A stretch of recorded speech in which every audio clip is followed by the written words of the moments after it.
forming a country, identity. What geopolitically now today we are in war in real life. And in our level, I see couples that want children, but their relationship cannot survive the stress of fertility treatments, for example.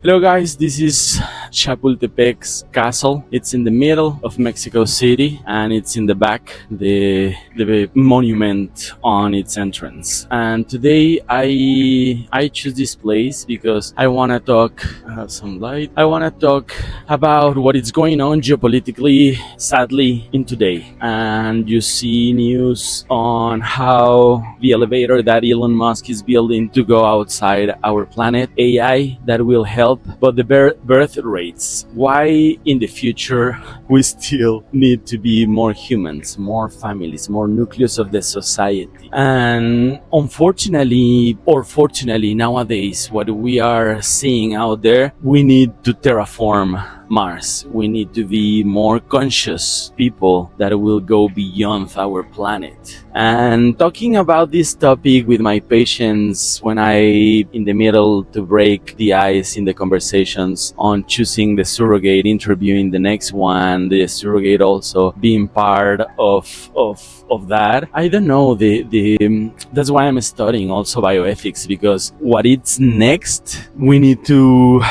not just use AI, but what are we need to become more robots, more super intelligence, and the dream of becoming a multiplanetary species. But here's the question. Nobody wants to sit and think about if the future is so advanced. Imagine in 30, 40, 50 years. Why are fewer people able to form families? Why is being hard in today's, in a daily basis? We are, and the birth rates are falling across developed countries in the developing world. Why is infertility rising? 16% of the population. And on top of that, the relationships are collapsing before people even get to the decision of becoming parents. It is taking 40 plus years to know that. And because if the family is the nucleus of the society, then this is not just a demographic trend. It's a civilizational problem. Can we please understand that? And that's why I'm bringing more souls to this world, because this is my soul grain in all of this, to theoretically but real, from what I'm living and sharing with my patients and why conscious creation it's for. And I'm seeing every week with my patients and all of us, after living and experiencing fertility, what we want is having this conversation about the future for our kids in our 40s. Try to go and put some seasons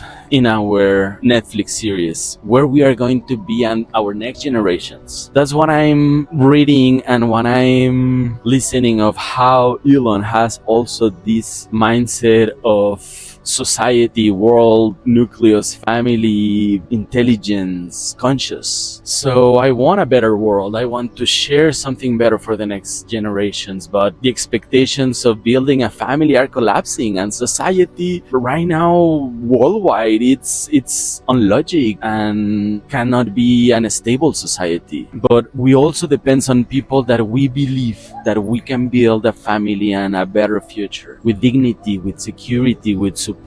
And today that belief, it's what I'm having in mind, bringing in the conversations with our intended parents. And we question each other about our thesis. AI can accelerate everything. Mars can become reachable in the next 10, 15 years. Medicine can extend life, but none of that matters if we cannot create human families that can be and can teach accountability for the next generations, if we don't take care of our human life and our human species with consciousness. Because the future still needs humans in Mars, in Jupiter's moon. And women's don't came from algorithms. They come from families. That's what we do. We cannot create on AI the next Picasso. We can do things like Picasso, but where are the geniuses and the guys that needs to invent and needs to born, which whatever family we decide, but creating families in any any combination, but creating families. AI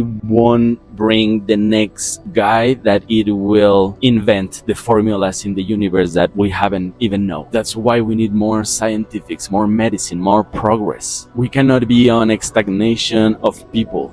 Nobody wants to have reproductive stagnation, not just biology, but the entire ecosystem around forming a family, forming a country, identity. What geopolitically now today we are in war in real life. And in our level, I see couples that want children, but their relationship cannot survive the stress of fertility treatments, for example. I see women who did everything right professionally and then discover the biology doesn't negotiate. I see men who wake up at 36, 38, 42 and realize, oh, I thought I had time and I don't. And COVID took us 3-4 years of our planning, and now we are 40 and trying after years of paying someone to listen where you are and where you came from. And that's basic therapy. People are not just infertile biologically. Many are infertile emotionally and relationally. They are not someone ready to build a stable nucleus. We grow when we walk. And I'm not saying this to judge anyone. I'm saying it because it's measurable in outcomes, in what we are facing in the relationship pool market, Hinge, Bumble, Tinder out there. Because before a family exists, two individuals must exist with enough internal stability to carry the weight of the decision of being pregnant. And right now we are not producing that stability at scale. Expectations on the male and female, it's humongous. We are producing different distractions, our own convenience, our own timeline, but not maturity. And if family is the nucleus of the society, then we are awakening the nucleus. We need to wake the nucleus. We need to create and form this, because AI and Mars don't solve the human problem. That is still something that we need to start crossing that bridge, because we have to. Now, for example, AI, it's progress in every 3 months, something, and every day, as Elon Musk were saying, the economies is being reshaping, the warfare, the healthcare, education, everything, it's moving so fast. But here is what AI cannot do. AI cannot love a child, cannot rebuild a marriage after years of silent resentment. AI cannot process grief after a miscarriage. AI cannot sit with a woman or with a man who feels shame because her body didn't respond to the treatment. AI cannot replace the ethical responsibility that comes with bringing life into this world and bringing more souls in the best way possible, with everyone taking care and being protected. And this matters because we are building the future with an unbalanced equation, because we are investing trillions into intelligence, but not enough into the conditions that makes humans' life balanced, coherent, fair. And how can we start believing in the future generations that we're stable in Mars, the dream of being there? It will be the same. I prefer to love the idea of humanity becoming multiplanetary, and I'm serious about it, and we need to talk more of our future generations. But I want to ask the uncomfortable question: what kind of humans are we sending to Mars? What kind of emotional health? What kind of relational maturity? What kind of ethics? Because the Spaniards that came to Mexico, they weren't the proper ones. They were in jail out there. The soldiers, they were fighting another battle. That's why the new civilization needs to come with another chip. That chip will need on the outside. Because definitely we can reach Mars with AI, just conscious people, with Elon's team to go out there. With human foundations, worthy intelligence, smarty, ability, skills that won't be built by AI. That's why we need to bring more souls to this world. Birth rates are not statistics. They are a mirror on what is happening right now, because when birth rates fall, people try to explain it with one variable: war, money, housing, work hours, politics, not enoughness. And yes, those topics matter and we are living in right now. But from the clinical side, I'm telling you, birth rates are a mirror of